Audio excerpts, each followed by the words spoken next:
Dear students, welcome to Pratima Maths classes. So today we will start exercise 7.3 from chapter 7.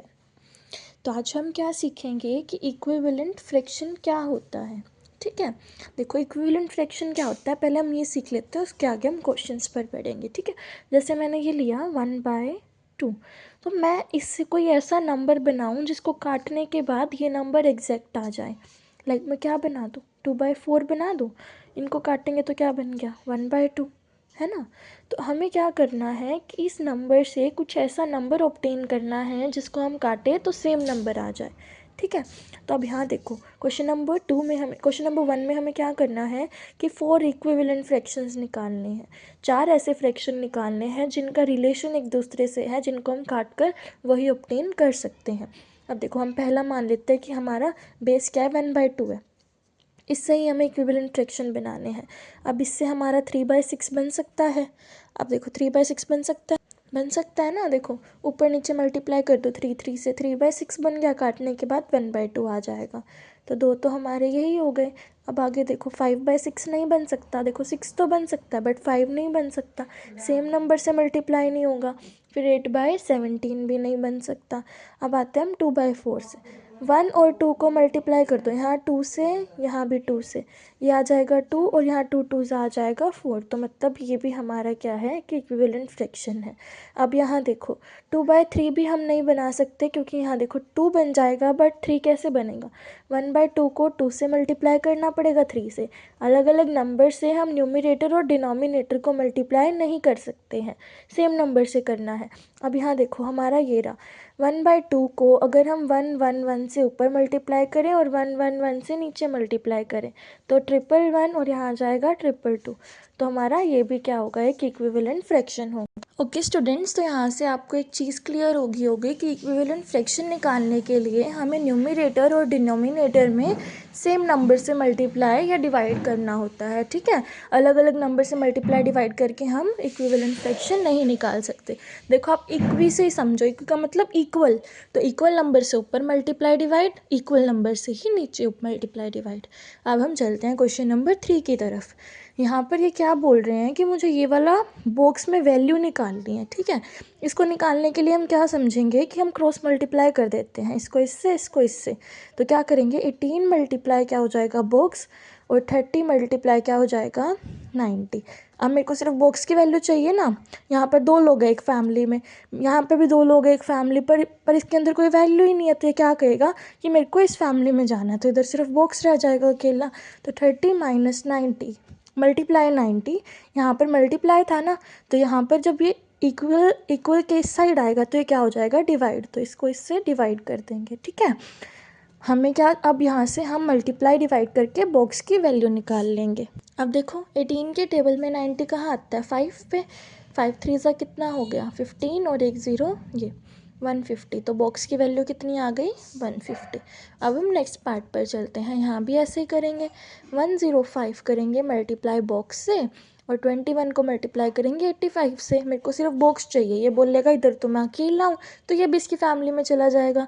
तो इधर आ जाएगा box और इधर आ जाएगा 21 मल्टीप्लाई 85 और डिवाइड में क्या आ जाएगा 105. अब हम क्या करेंगे, काटा पीटी कर देते हैं. 5 के टेबल पे काट देते हैं. देखो दोनों के पीछे 5 5 है ना, तो 5 के टेबल पे कट जाएंगे.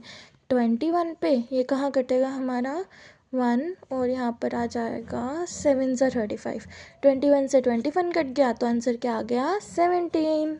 अब हम चलते हैं नेक्स्ट पार्ट की तरफ. इधर देखो बच्चों, अब क्रॉस मल्टीप्लाई का मतलब है इस वाले को नीचे, ऊपर वाले को नीचे वाले से मल्टीप्लाई, नीचे वाले को ऊपर वाले से मल्टीप्लाई. ठीक है, तो मल्टीप्लाई बॉक्स मल्टीप्लाई 12 और 30 मल्टीप्लाई 14. अब यहाँ देखो 30 मल्टीप्लाई 14 यहाँ पर आ जाएगा 12. अब काट देते हैं, यहाँ 6 पे कट जाएगा, ये हमारा 7 पे कट जाएगा. 6 5 ज़ा 30, बॉक्स की वैल्यू 5 7 ज़ा 35. ये हमारे बॉक्स की वैल्यू आ गई, ये हमारा आंसर. ओके स्टूडेंट्स, अब हम चलते हैं नेक्स्ट पार्ट की तरफ. यहाँ पर भी हम क्या करेंगे 5 मल्टीप्लाई 84 बॉक्स मल्टीप्लाई 35. तो ये भी इधर चला जाएगा. 5 multiply 84 divide by 35 is equals to box. अब यहाँ देखो 5 7 सा 35 होता है ना। अब 7 के टेबल में 84 को काट देंगे। 7 के टेबल में 84 कहाँ आता है? 12 पे। तो 12 हमारा क्या हो जाएगा? आंसर, मतलब बॉक्स की वैल्यू। अब हम चलते हैं नेक्स्ट पार्ट की तरफ, ठीक है। 2 × 3 is equals to box multiply 6। 2 × 3, 6 नीचे डिवाइड में और बॉक्स। 6 को 3 को काट दो, इस पे काट देंगे। 3 2 ज़ा 6, 2 से 2 कट गया, बॉक्स की वैल्यू कितनी आ गई? 0। अब हम चलते हैं क्वेश्चन नंबर 4 की तरफ। यहाँ पर हमें क्या बोला गया है कि हमें एक ऐसा इक्विवेलेंट फ्रैक्शन बनाना है जिसमें हमारा न्यूमरेटर 32 हो। मतलब हम क्या करें कि 8 को ऐसे नंबर से, अब बड़ा चाहिए ना हमें न्यूमरेटर, तो मल्टीप्लाई करना पड़ेगा कि 8 को हम ऐसे कौन से नंबर से मल्टीप्लाई करें कि वो 32 आ जाए। अब आप सिंपल से सिर्फ एक चीज़ देखोगे कि 8 के टेबल में 32 कहाँ आता है। देखो कहाँ आता है? 4 पे आता है ना। तो हम क्या करेंगे, 8 को 4 से मल्टीप्लाई कर देंगे। अगर ऊपर मल्टीप्लाई करा है तो नीचे भी मल्टीप्लाई होगा।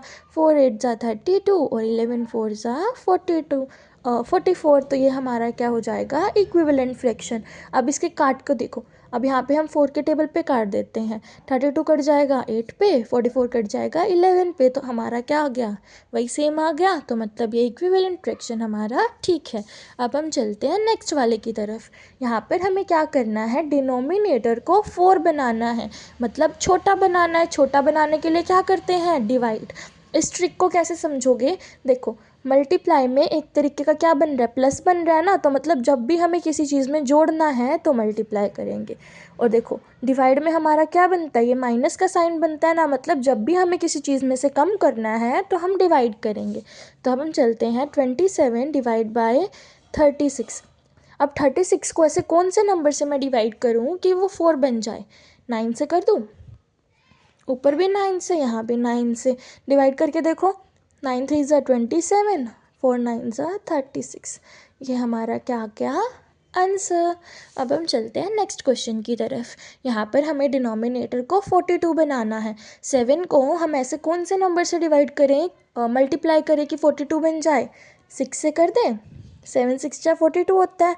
यहाँ भी 6 से, 6 3 ज़ा 18, 7 6 ज़ा 42। ये हमारा क्या हो जाएगा? आंसर। अब हम चलते हैं नेक्स्ट पार्ट की तरफ। देखो डिनोमिनेटर 5 मतलब छोटा बनाना है, तो हमें क्या करना पड़ेगा? डिवाइड करना पड़ेगा। तो मैं 50 को कौन से नंबर से डिवाइड करूँ कि वो 5 बन जाए? 10 से कर दो बच्चों। कर दिया। तो ये क्या बन गया? 5 और ये क्या बन गया? 3। ये हमारा क्या हो जाएगा? आंसर। अब हम चलते हैं क्वेश्चन नंबर 5 की तरफ। यहाँ पर हमें क्या करना है? 4 इक्विवेलेंट फ्रैक्शन निकालने हैं। निकालने के लिए हम क्या करेंगे? 2 से, 3 से, 4 से, 5 से, 6 से मल्टीप्लाई करते जाएंगे। तो पहले 2 से कर देते हैं।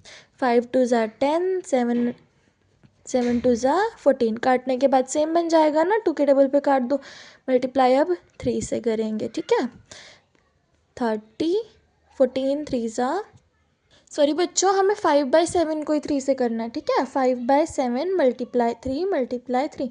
5 3 ज़ा 15, 7 3 ज़ा 21, ठीक है। 4 निकालने हैं ना, तो अब 4 से मल्टीप्लाई कर देते हैं। 5 × 3, 5 × 4, 7 × 4, 5 4 ज़ा 20, 7 4 ज़ा 28। एक तरीके से हम क्या लिख रहे हैं? 5 का टेबल ना, 5 10 15 20। यहाँ पे 7 का टेबल 14 21 28 और आगे क्या बन जाएगा? 25/35। तो यहाँ भी हम ऐसे ही कर लें। 7 1 ज़ा 7, 7 2 ज़ा 14, 7 3 ज़ा 21, 7 4 ज़ा 28, 7 5 ज़ा 35, 3 1 ज़ा 3, 3 2 ज़ा 6, 3 3 ज़ा 9, 3 4 ज़ा 12, 3 5 ज़ा 15। अब आप काट के देखो क्या हमारा सेम बन रहा है? यहाँ पे 2 के टेबल पे काट दो, 7 बनेगा, यहाँ 3 बनेगा। यहाँ क्या बनेगा? 3 के टेबल पे काटो, 7 बनेगा, 3 बनेगा।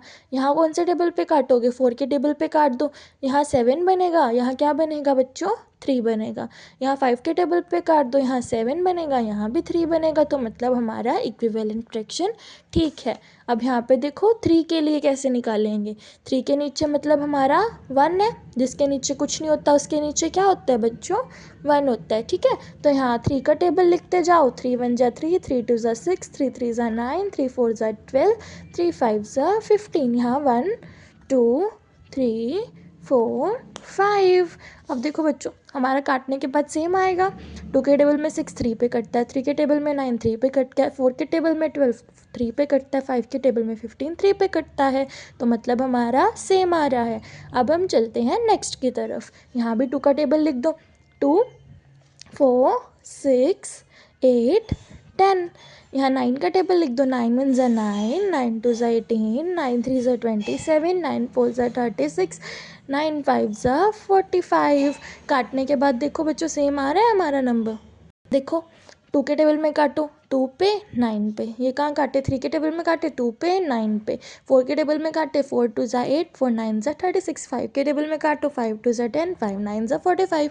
मतलब हमारा आंसर क्या है, सेम है। अब हम चलते हैं नेक्स्ट क्वेश्चन की तरफ।